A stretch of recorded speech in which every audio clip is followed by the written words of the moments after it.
Assalamualaikum warahmatullahi wabarakatuh. Perkenalkan, nama saya Nelian Saputri dengan stambuk 18650.038. Saya berasal dari kampus Universitas Dayanu Ihsanuddin Bau-Bau dan sekarang sudah semester 6.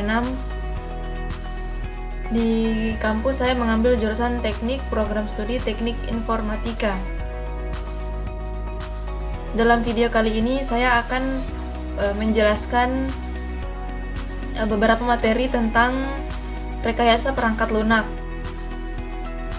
Tujuan saya membuat video ini adalah sebagai syarat saya untuk mengumpulkan tugas dari rekayasa perangkat lunak. Oke, sebelum saya lanjut kepada tujuan utama saya di sini, yaitu menjelaskan materi tentang rekayasa perangkat lunak, alangkah baiknya teman-teman yang sedang menonton sekarang ini jangan lupa tekan tombol subscribe dan tekan tombol notifikasi agar video-video saya berikutnya bisa muncul otomatis di beranda teman-teman. Dan jangan lupa like, komen, saya membutuhkan komen dari teman-teman. Kemudian jangan lupa, yang terpenting adalah jangan lupa menonton video ini sampai akhir, jangan di skip agar manfaatnya bisa teman-teman dapatkan. Dan selanjutnya share ke media sosial teman-teman. Oke? Share. Sekali lagi di share ke media sosial teman-teman sebanyak mungkin, agar orang-orang di luar sana yang belum mengetahui tentang materi ini ataupun yang sudah mengetahui materi ini bisa lebih tahu lagi tentang materi rekayasa perangkat lunak. Untuk mengetahui penjelasan dari rekayasa perangkat lunak, alangkah baiknya kita harus tahu sejarah dari rekayasa perangkat lunak itu sendiri. Istilah software engineering digunakan pertama kali pada akhir 1950-an dan awal 1660-an.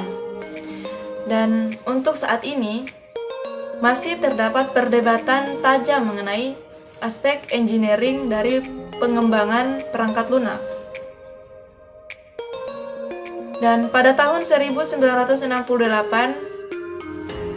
dan 1969, Komite Sains NATO mensponsori dua konferensi tentang rekayasa perangkat lunak yang memberikan dampak kuat terhadap pengembangan rekayasa perangkat lunak. Istilah rekayasa perangkat lunak atau biasa disingkat dengan RPL secara umum disepakati sebagai terjemahan dari software engineering. Nah, istilah software engineering ini mulai dipopulerkan pada tahun 1968 pada Software Engineering Conference yang diselenggarakan oleh NATO. Baiklah, setelah selesai membahas sejarah, selanjutnya saya akan membahas mengenai pengertian dari rekayasa perangkat lunak. Jadi rekayasa perangkat lunak itu terdiri dari dua suku kata. Yang pertama, software atau perangkat lunak, yaitu source code pada suatu program atau sistem. Nah, perangkat lunak tidak hanya dokumentasi terhadap source code, tapi juga dokumentasi terhadap sesuatu yang dibutuhkan selama pengembangan, instalasi, penggunaan, dan pemeliharaan sebuah sistem. Dan kata yang kedua adalah engineering atau biasa kita sebut dengan rekayasa. Itu artinya adalah aplikasi terhadap pendekatan sistematis yang berdasar atas ilmu pengetahuan dan matematis serta aplikasi tentang produksi terhadap struktur, mesin, produk, proses atau sistem. Jadi jadi di sini kita bisa menyatukan antara software dan engineering itu ke dalam satu penjelasan, yaitu suatu disiplin rekayasa yang berkonsentrasi terhadap seluruh aspek. Selanjutnya, saya akan membahas tentang ruang lingkup dari rekayasa perangkat lunak. Yang pertama, software design.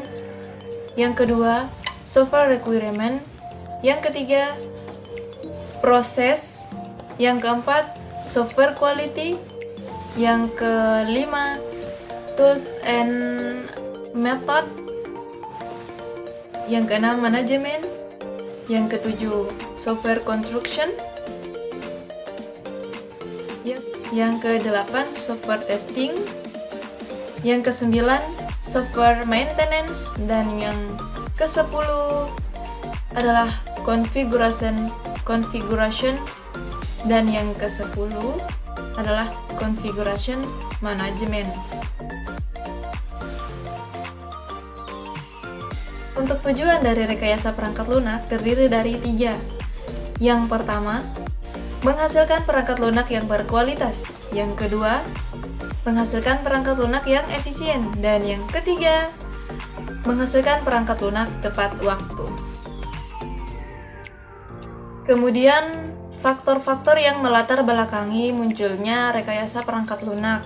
Yang pertama, ketidakmampuan organisasi memprediksi waktu, usaha, dan biaya untuk membangun perangkat lunak. Yang kedua, perubahan nisbah atau rasio biaya perangkat keras terhadap harga perangkat lunak. Yang ketiga, kemajuan pesat perangkat keras. Dan yang keempat, kemajuan dalam teknik-teknik pembuatan perangkat lunak. Selanjutnya, tuntutan yang lebih tinggi terhadap jumlah perangkat lunak. Dan selanjutnya, tuntutan yang lebih tinggi terhadap mutu perangkat lunak. Dan terakhir, meningkatnya peran pemeliharaan. Dari cakupan ruang lingkup yang sangat luas yang telah saya jelaskan sebelumnya tadi, itu membuat rekayasa perangkat lunak memiliki keterkaitan dengan disiplin pada bidang ilmu lain. Jadi tidak pada sub-bidang di disiplin komputer saja, melainkan di beberapa disiplin ilmu lain di luar sana juga ada yang memiliki keterkaitan dengan rekayasa perangkat lunak. Misalkan ya, seperti di bidang manajemen, di bidang matematika, di bidang agronomika, di bidang manajemen kualitas, manajemen proyek, dan rekayasa sistem.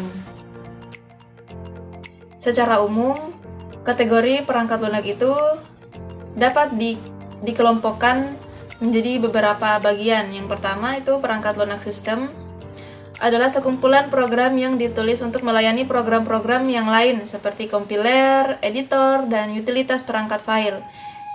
Yang kedua, perangkat lunak real time, yaitu program-program yang memonitor atau menganalisis atau mengontrol kejadian dunia nyata pada saat terjadinya atau real time event. Yang ketiga, perangkat lunak bisnis, yaitu memproses informasi bisnis seperti payroll, inventory, dan lain-lain. Yang keempat, perangkat lunak teknik dan ilmu pengetahuan, ditandai dengan penggunaan algoritma number crunching. Yang kelima, embedded software, yaitu produk yang ada dalam ROM atau read-only memory yang dipakai untuk mengontrol hasil dan sistem untuk keperluan konsumen dan pasar industri. Selanjutnya, perangkat lunak komputer personal, sesuai kebutuhan personal seperti pengolah kata, angka, dan manajemen database. Terakhir, perangkat lunak kecerdasan buatan, menggunakan algoritma non-numeris untuk memecahkan masalah kompleks yang tidak sesuai untuk perhitungan atau analisis secara langsung. Pembahasan terakhir di sini adalah tipe-tipe dari software. Yang pertama, sistem software, yaitu sekumpulan program yang ditulis untuk melayani atau menunjang program lainnya seperti kompiler, editor, utility, sistem operasi, driver, dan prosesor telekomunikasi. Yang kedua, application software, yaitu program standalone yang digunakan untuk menyelesaikan kebutuhan bisnis tertentu, seperti aplikasi untuk memfasilitasi kegiatan bisnis atau pembuatan keputusan teknik atau manajemen.